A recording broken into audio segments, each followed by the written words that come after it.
Professor Claudine Storbeck started an organization called High Hopes, and she talks to us about deafness and impairments and says these can be dealt with if they are detected early. Each day, about 17 babies in South Africa are born deaf or with hearing impairments, with almost half of the diagnosed cases being due to a child having contracted German measles, complications during birth, drinking alcohol during pregnancy, and other viral infections. An NGO which works in the aid and support of children born with hearing impairments of various kinds is High Hopes, and the work they do from day to day sees them provide home-based support for children and their families. The director of the Center for Deaf Studies, where the NGO is based, is Professor Claudine Storbeck, who joins us this evening to talk more about the work of the NGO. Prof, pleasure to have you with us. Yes, thank you. Thank you so much, Tim. Much appreciated. So is this too high a number of the deaf cases in South Africa compared to other countries, or would this be reasonable number, compared to other nations around the world? In the developed world, it's about 1 baby per 1,000 live births. Yeah. But in the developing world, it's 4 to 6 per 1,000 live births. So we're pretty much on par with the rest of the developing world, with sub-Saharan Africa probably being hit the worst. Okay, I'm asking that question because it's going to help us see whether there are things that we could do before children develop the impairments or can be born deaf. So the typical causes of the deafness amongst the population, what would you say they are in the South African context?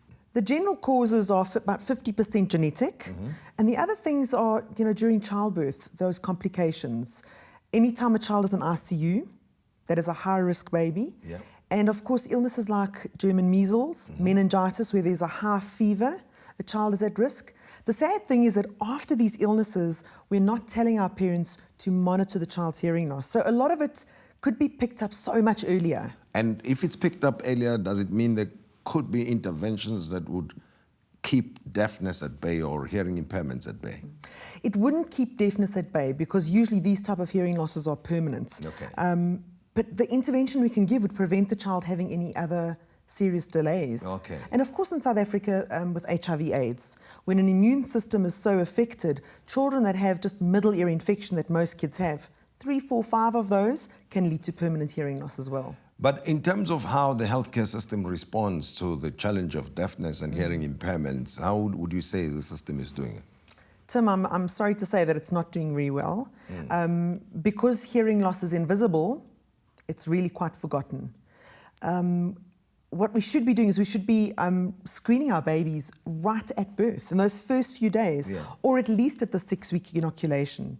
But because it's invisible, no money is invested into it. And if it's not invested in the screening, those kids are lost. And once you've got a language delay and haven't connected with your mom and dad because they can't communicate with you, language delays lead to literacy delays, and then of course long-term unemployment. So and it's a huge other burden. social, other problems. Totally. Now, from the parental point of view, what should parents be aware of? I mean, we've spoken about alcohol consumption as one of the causes of hearing impairments. I mean, they very often look at very malnourished moms during pregnancy. But the main thing is after birth to just be alert and aware. And if there is a problem that you pick up, or if there's just something that's worrying you, we talk about the mother's gut. When there is a mother's gut feeling that something's not right, your kid's not responding to sound or not speaking like any of your other kiddies around you, or just moms tend to know, dads tend to know, to follow up on your gut and go and bother the pediatrician. And if they tell you to come back later, don't. Keep going. Because when we identify it early, there is so much we can do. Now, High Hopes was founded when? About 10 years or so ago? Yeah, 2006, 10 years ago. And you played a very instrumental role in the establishment of High Hopes NGO. What work do you do there?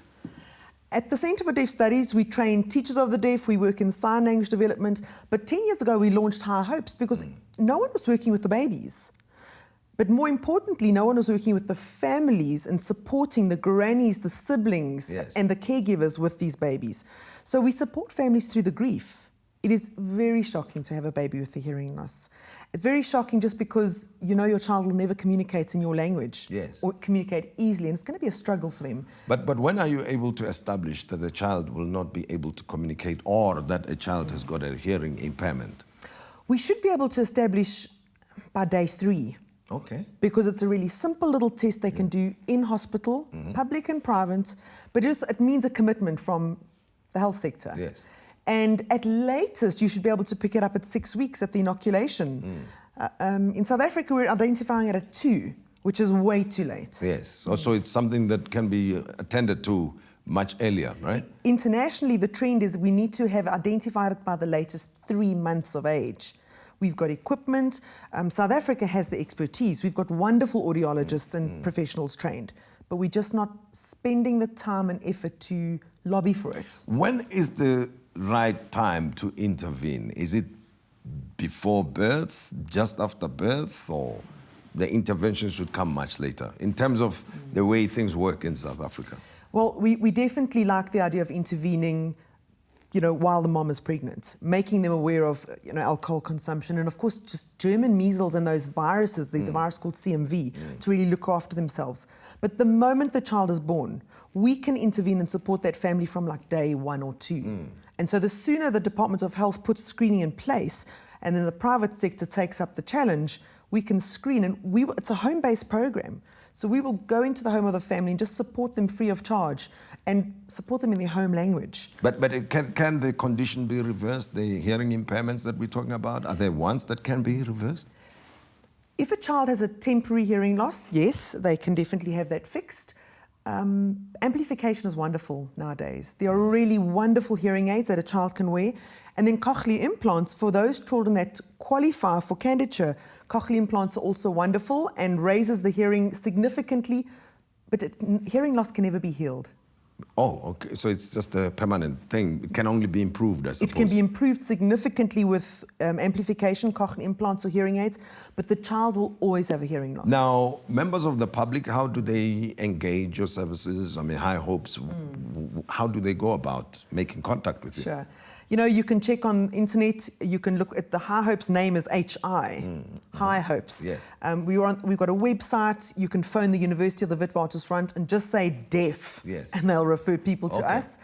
And basically, you can ask us any question, share any concerns, and we will channel you to the right people, if not help you ourselves. And no question is too silly. Now, since the establishment of the NGO, how many cases have you seen so far? 1,700 families that we have supported in the home, and a couple of hundred more that were identified so late that we weren't able to intervene, but we were able to channel them immediately into school and getting them, disability grants, etc. So it's almost 2,000. And of course, the burden of the deafness, prevalence thereof, again, I suspect is more in the rural areas than in the urban areas, which is typical in South Africa, I suppose. Yes, definitely. And I think the biggest problem, of course, is that we don't have services in the rural areas, whereas High Hopes goes wherever the family is. And that's another thing. So our parents advisors and home interventionists will drive to wherever the family is. So we've got a family in the Valley of 1,000 Hills. Now, tell me, for parents, as we conclude, what is it that they need to know about hearing impairments and deafness? The most important thing to know is that your child should be responding to sound, but all sound. If a child turns to the keys, doesn't mean they can hear everything. And they need to monitor their child's language. There should be some comparability with your child's language, sense of humor, how they communicate with the family. And if there is a concern, followed up. Follow your gut. And just to conclude, High Hopes, how do they get in touch with you? High Hopes, it's HIHOPES, so it's on the internet, www. You can phone us at the University of the Witwatersrand, email us, and don't wait a second. Every minute without language and cognition is a minute too late. Thanks very much, Prof. It's a pleasure. Thank you very much. Thank you.